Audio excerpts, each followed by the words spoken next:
भारत को विश्व मंच पर बदनाम करने की जस्टिन ट्रूडो की साजिश पूरी दुनिया के सामने बेनकाब हो गई। खालिस्तानी आतंकी हरदीप सिंह निज्जर की हत्या मामले में कनाडा के आयोग को भारत के खिलाफ कोई ठोस सबूत नहीं मिला।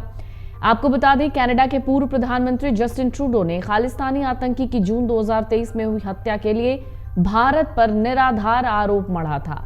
हालांकि भारत ने ट्रूडो के आरोपों को बेतुका, निराधार और मनगढ़ंत बताते हुए तत्काल प्रभाव से खारिज किया।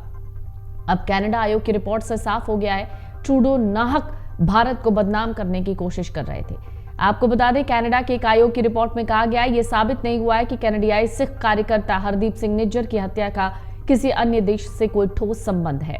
इस रिपोर्ट ने कनाडा के प्रधानमंत्री जस्टिन ट्रूडो के उन आरोपों को दरकिनार किया जिसमें उन्होंने निज्जर की हत्या में भारतीय एजेंट्स की संलिप्तता का आरोप लगाया था। दरअसल सितंबर 2023 में ट्रूडो ने कहा था कि कनाडा के पास विश्वसनीय सबूत हैं कि जून 2023 में ब्रिटिश कोलंबिया में निज्जर की हत्या में भारत सरकार के एजेंट शामिल थे। कनाडा के आयोग ने खुद ही भारत को इस मामले में क्लीन चिट दे दी है। ये पूर्व पीएम जस्टिन ट्रूडो के लिए सबसे बड़ा झटका है। संघीय चुनाव प्रक्रियाओं और लोकतांत्रिक संस्थाओं में विदेशी हस्तक्षेप की सार्वजनिक जांच शीर्षक वाली रिपोर्ट मंगलवार को जारी हुई। रिपोर्ट में आयुक्त मैरी जोसे हॉग ने कहा, देश के हितों के विपरीत निर्णय लेने वाले को दंडित करने के लिए गलत सूचना का प्रयोग प्रतिशोधात्मक रणनीति के रूप में किया जाता है। इस 123 पन्ने की रिपोर्ट में 6 भारतीय राजनयिकों को निष्कासित करने का जिक्र है। इसमें कहा गया है, अक्टूबर 2024 में कनाडा ने 6 भारतीय राजनयिकों और वाणिज्य दूतावास अधिकारियों को निष्कासित कर दिया था। भारत ने भी 6 कनाडियाई राजनयिकों को निष्कासित कर दिया था और अपने उच्चायुक्त को वापस बुलाने की घोषणा की थी। रिपोर्ट के मुताबिक यह हरदीप सिंह निज्जर की हत्या में संदिग्ध भारतीय संलिप्तता के बारे में पीएम ट्रूडो की घोषणा के बाद चलाए गए गलत सूचना अभियान के मामले में हो सकता है। हालांकि फिर भी किसी विदेशी संलिप्तता का कोई प्रमाणिक संबंध साबित नहीं हो सका।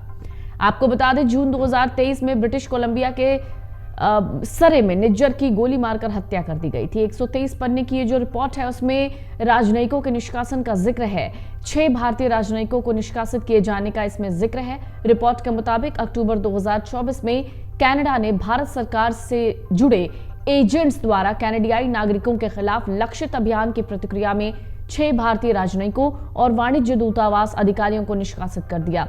हालांकि भारत ने भी इसके जवाब में 6 कनाडियाई राजनयिकों को निष्कासित किया था, अपने उच्चायुक्त को वापस बुलाने की घोषणा की थी। आपको बता दें, आरोपों के बाद भारत कनाडा के संबंधों में तनाव बढ़ा था। पिछले साल सितंबर में पीएम ट्रूडो द्वारा निज्जर की हत्या में भारतीय एजेंट्स की संभावित संलिप्तता के आरोप के बाद भारत और कनाडा के संबंधों में तनाव बढ़ गया था। भारत ने ट्रूडो के आरोपों को बेतुका बताकर खारिज किया था। इसके साथ ही आपके लिए यह भी जान लेना जरूरी है कि भारत ने कनाडा में रहने वाले खालिस्तान आंदोलन के समर्थकों के प्रति नरम रुख अपनाने के लिए ट्रूडो सरकार की बार बार आलोचना की। खालिस्तान आंदोलन भारत में प्रतिबंधित है, लेकिन सिख प्रवासियों, खासकर कनाडा में इसका समर्थन है। आपको यह भी जानना होगा कि कनाडा चुनाव में भारत के हस्तक्षेप को भी विदेश मंत्रालय खारिज कर चुका है।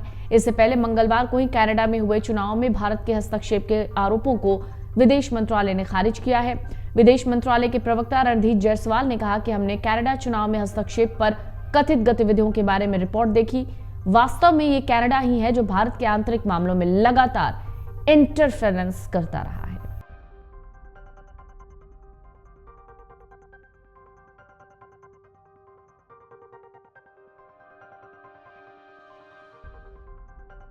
अमर उजाला जीवांजलि के सारथी की मदद लें और महाकुंभ में स्नान जरूर करें।